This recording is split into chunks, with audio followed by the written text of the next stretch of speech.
upliftment. Welcome to Women and the Society.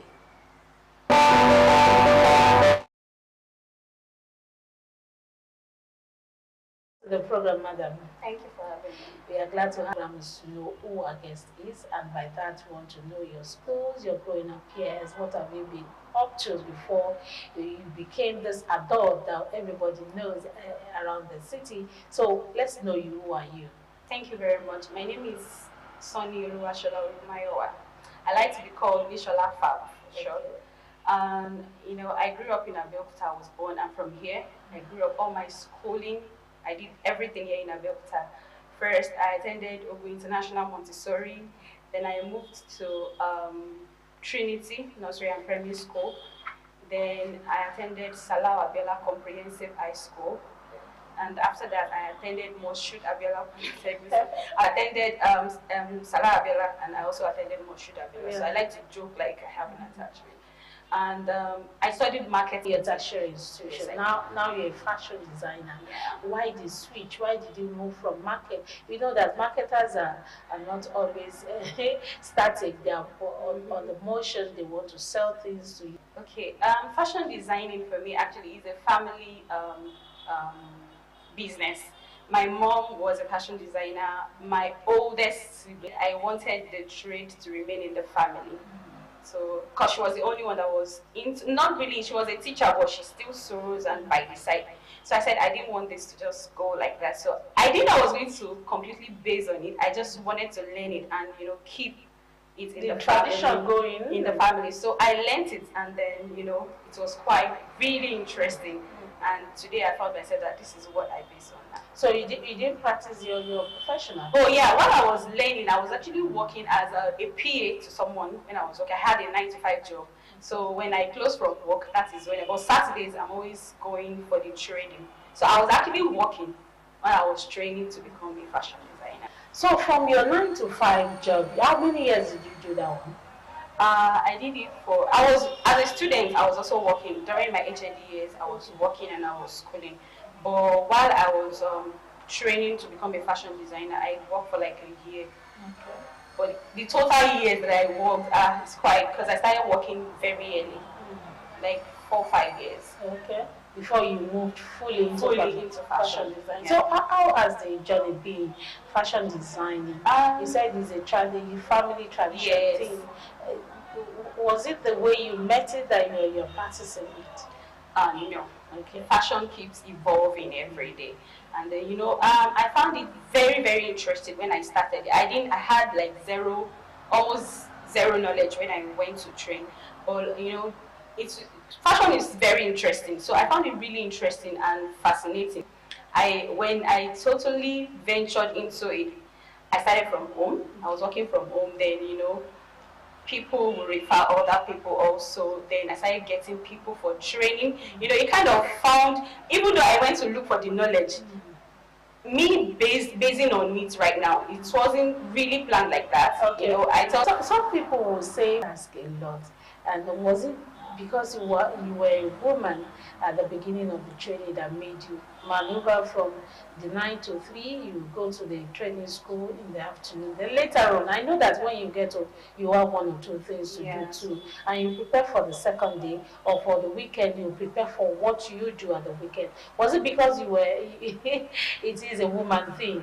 No, I don't buy into that. When people say that around me, I used to wonder. We all has been assigned to you. So there's no gender at a higher rate. We all buy the same thing for the same amount. So it's not because I was a woman.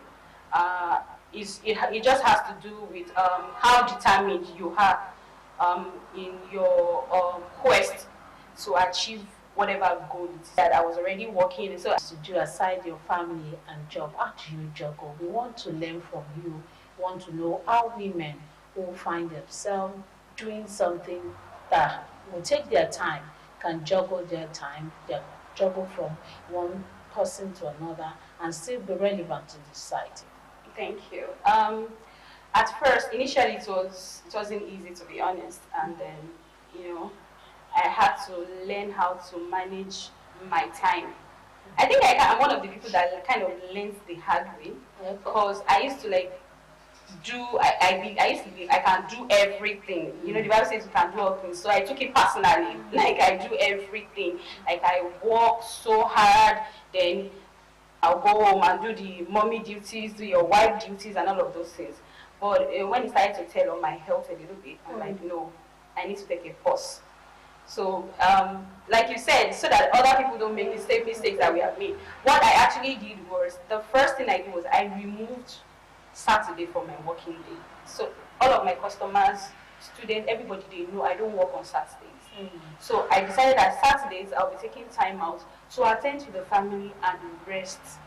It doesn't mean that during the every other day of the week I don't attend to them, but I have more time for them. So we have to learn how to manage our time properly, and then, you know, prioritize the things that we need to do and assign time and adhere strictly to those times that we've, you know, assigned to those things. Don't say, I said I'm going to do this today, or because of somebody I now compromise my Saturday. I don't do that anymore. So when we learn how to, you know, time management is very important. Just assign, and you know, once you start, you do it 1 week, 2 weeks, and you're consistent like that, it becomes like a normal thing for you. When you, like they say, when you practice something for like 7 days, it becomes like an habit. So just prioritize it. Today, this is what I'm doing on Mondays. And people, you know, the funny thing is that with time, people would know. And they will even tell you, she doesn't work. They know. Everybody around me now, they know, no, Inshallah does not work on Saturdays. So they will get used to it. Now let's go into the society. You are basically in the society and you're working with people around you. You must have seen what women are doing badly, and you must have seen what women are doing the right way.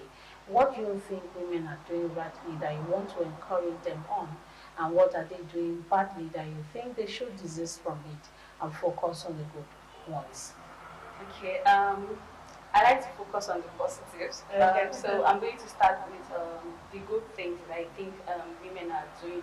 I think more than ever now, women are more aware that they have to be little. It is.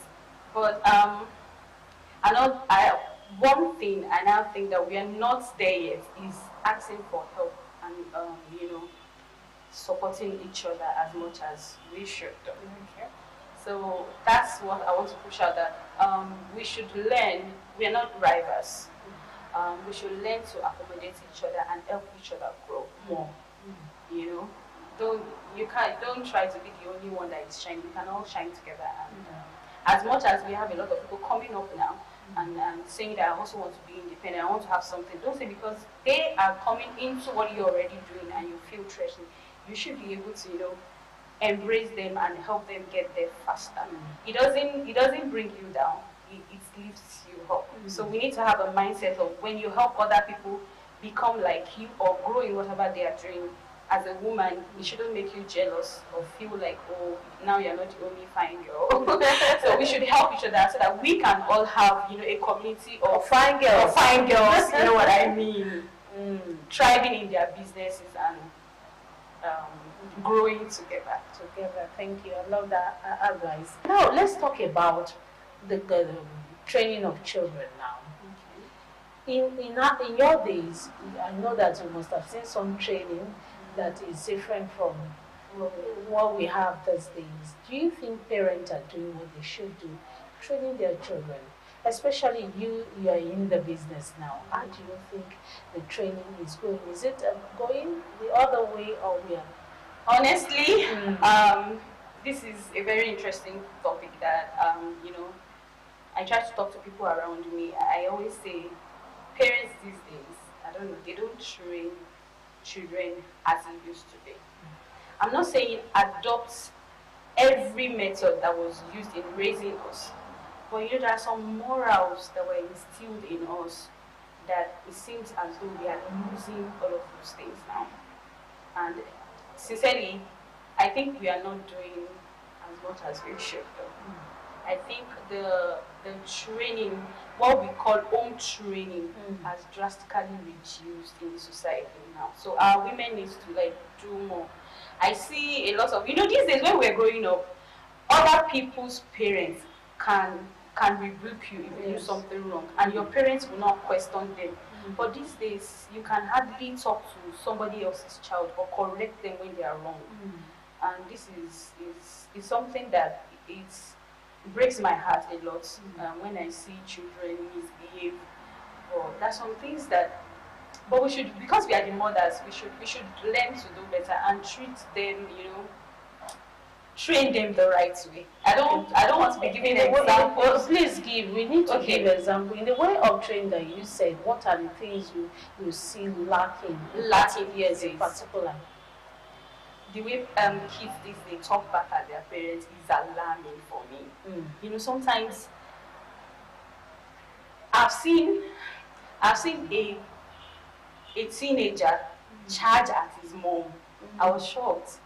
And the way they talk to their parents, I don't know, maybe because of social media, kids these days, they feel everybody has a right now. Everybody wants to express their rights. Everybody, do you understand? Everybody wants to, and it seems as though the parents are also buying and keying into these things and feeling like any small thing they feel abused. They tend to what's the word? They tend to I wouldn't say blackmail their parents with some kind of information that they have access to now. So, but I don't. For me, it's not a good one. It's not a good one. So how should we change this thing? Because with what you said, that means it's rampant. Yes. And how do we change that? It starts from each family. If I let my child know in my family that this is the right way to do it, and I see my friend's child doing something, and I join the mother to correct, not when the mother is correcting the child. I as a friend, when I say, that we're in this computer era now, we should be on the same page. Our parents used to be on the same page. If you did something wrong, you already knew that daddy is going to shout at me because of this, or daddy is going to be upset with me. And not when daddy is upset, mommy is not telling you that you actually did the right thing. Mommy is on the same page with daddy. And you could tell them that when mommy's friend call me, then that mommy's friend will also. So you hardly want to do, and you can't, as some kids, they can come to your house and do anyhow, or when they are in their house. But then when we were growing up, our parents can easily leave us with their friends, knowing that they are going to give you the right training. We should have a lot of people around us. And if I start giving my children the right training, and I let them know that you can be corrected by adults outside. If they are telling you the right, not that you don't touch my. It has gotten to a stage that even teachers cannot even rebuke children anymore. Parents will go to school and say, you can't touch my child and all like that. It starts with stuff like that. Let them know that when an adult corrects you for, even when the kids come to report to you, let them know that what that adult has told you is the right thing. And you should listen. Not that, I did not send you, even we that we are doing trainings, I've had someone tell me that I didn't send somebody to be teaching her morals. I only sent her here to learn how to sew. When you get that kind of comments, you can imagine if we had a lot of.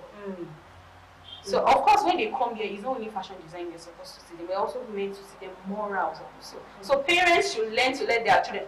No, imagine the child that has heard that consistently for over a time. That it's only my mommy and my daddy that can rebuke me. So when they tend to behave in a kind of way, when adults rebuke them outside, they get defensive or they start behaving more in a unruly manner. So it starts with the family and the community, the people around the child. Let your children know that when an adult rebukes them for something wrong, don't say to their face like, she shouldn't have told you that, she shouldn't have smacked you like that. Yeah, she's abusing you, is abusing, especially when the person is close relative or somebody that is close to the family. What effect will they have on the children and the society? Because I've seen a lot of adults, I know that they won't, with that attitude, they won't go into their marriage. And how would they train their children if they are not properly trained? So let's talk about the impact on the family or the society. The thing is, when I talk about this particular issue with my friend, I tell them that some of the way some of us are raising our children now, we are going to have an interesting generation of parents after us. Because the way we are training our children now, because some of the training that we have is what we are instilling in our own children. We try to make some corrections and see that, okay, I didn't really like this when I was growing up. Let me try to modify and and do it. Now imagine that we are not training our children right now, and they become parents. Is whatever training we give them, they will impact in their own children also. So it's going to be an interesting one. And I can already say, because if you look into the society right now, you can already see, if we are being honest with ourselves, the kind of adults, or let me say, the kind of youths, some kind of youths, we didn't used to have them this much. Now we have a lot of them because we had a lot of untrained in quotes children who became parents, and those children they gave birth to them are now like youths, and that's why we have the kind of youths that we have now. Imagine these youths that we are now becoming parents. What kind of children? Of course, it's going to affect the decency in the society. Is going to affect the kind of morals that we have in our society. That's why we really need to start working. Right, we need to start working, like get to work immediately. And you can always, like you and I are sharing now. When I'm talking to my anybody that I come in contact with, I try to make them see reason why we should do the right. Every one of us has. If we have identified the problem, we need to start talking about it more. And in talking about it, because of the way they are wired now, you have to know how to put it to them that it doesn't upset them. Let them see reason. You shouldn't be doing this. Why don't you do it this? You have to learn how to relate with them and correct them in love. Because these days, during our own time, it's stronger. These children or the youths, you can't hold them in stronger now. You have to find a way to caution them and make them serious. All right, thank you so much for all the advice. Thank you for talking to our young people out there. Now we want to go for a short break. When we'll come back, we'll ask you about your favorites.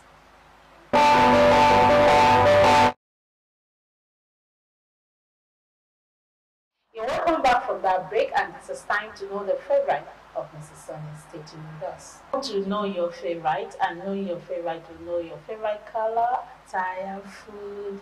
If you like going to parties and any other thing you feel well, you should know. So let's start with your food. What type of food do you love eating? Every time? Yeah, actually my favorite food is going to be shocking to some of the people that know me to find out that this is actually my favorite food is actually pounded yam. Oh. Are you from, okay, you said you're from Abeokuta. Yes, but my favorite is pounded yam. But a lot of people think it's eba.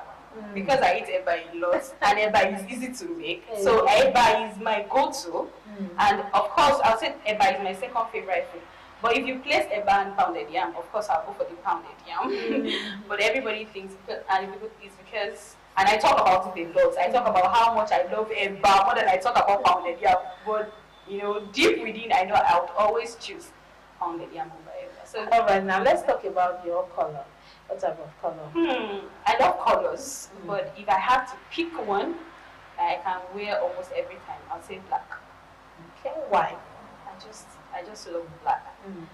Black is easy to rock, and like they always say, every lady must have LBD.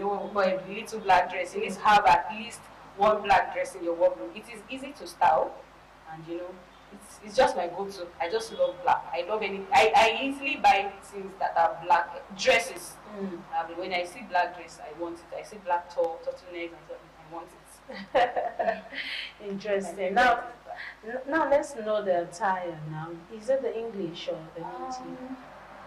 I wear all kind of things actually. I just love my style. I like comfortable. It depends on the event that I'm attending or the kind of look I want to go for. But I love comfortable outfits. And when I'm going for something that I want, okay. Now let's get into this. All right. If I'm going for fitted clothes, I want my fitted clothes to be fitted. Okay. Do you understand? If I want it to be free, I want my free clothes to be free. I just like to be comfortable, and like I said, if it's going to be for an event that you really want to showcase, yes. So I'm just that kind of person that I dress for the occasion or my mood. Okay. So you can't really say this is the kind of place that I just like to become good and I like to look good as much as I can. The native or the English? I'm in between. I'm team both. I'm team both. Okay. All right. Now, talking about outings and going out, do you love going to parties like that? Are you the one big person? Not really. It's not like I don't like parties. But my job has not even we hardly have time to ourselves as fashion opportunity to attend. I try to have as much fun as I can. All right. Now let's know what you do with your spare time. I know that you won't be sewing almost every time. And what do you do? How do you relax? How do I relax? Music. I love music. I can't say I wouldn't say I'm a very good dancer, but I love dancing. I love dancing. I love music. Even while I'm sewing, I listen to music. I sing. I make videos of myself. I love social media. I'm always on social media trying to see things. I do TikToks. You know, I that's how I relax. I listen to a lot of music. I love music any day, anytime. I listen to music while I'm working. If I'm not working, I can just be in my room playing music and dancing all by myself. That's how I relax. Now let's know if you're engaged in any sports before now, or if you have any exercise that you do right now. But when it comes to sport and exercises, I'm lazy. I'm lazy. I'm the type of woman that is looking for a meal for the flat of me. I'm so lazy. I know it's not the best. There was a time I started to jump rope. And like little drops of water. I will get there one day, but I'm not into sport like that, and I'm a lazy person. I agree. I don't work out. I may start today and say, well, I'll do some. Sometimes just some little movements that you can do online. So then you wear the kit and say, today I'm starting. Before you know it, I'm back on my bench listening to music and doing other things. So I wouldn't say I'm a sports person. I want to thank you so much, Mrs. Oluwasola Sanni, for coming on the program. Thank you for having me. It's been a swell time with you. Thank you so much. Thank you. That's how far we're going on women and the society for this episode. This episode promises to be an educative one. We promise you that we'll be bringing women who will talk to other women about their growth, the family, the children, and the society. My name is Charity James. Until next time, we will see you again. Bye-bye.